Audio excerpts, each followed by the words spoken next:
Voya Free gibrid avtomobilimizda pultda muammo bo'lgan, yangi batareya qo'yishsa ham ishlatishga olmagan. Hozir pultlarni ishlatib ideal holatga olib kelib qo'ydi. Bundan tashqari sizlarga ko'rsatadigan narsamiz, pultda muammo bo'lgan paytda qaytib mashinani ocha olmay qolasizlar yo zavat qila olmay qolasizlar.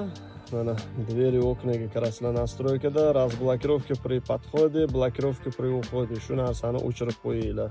O'zingizlar pultdan ochib, o'zingizlar pultdan yopasizlar. Shu narsani o'chirsanglar, pultdagi batareyalar kamida 1 yil sizlarga xizmat qiladi. Agar bu funksiya yo'q bo'lsa, pult yaqin joyda qolib ketsa, mashinaga yaqin joyda qolib ketsa, 1 oyga qolmay pultinglarning batareyasi tugab bo'ladi. Har oy batareykasini qidirib, almashtirib yurishinglarga to'g'ri keladi va shu sabab pultni ochib yopirgandan pult buzilgan. Foydali ko'plab maslahatlarni o'tkazib olmaslik uchun Instagram profilimizga podpiska tashlab qo'yinglar. Yana foydali bilgilar bilan ulashib boramiz.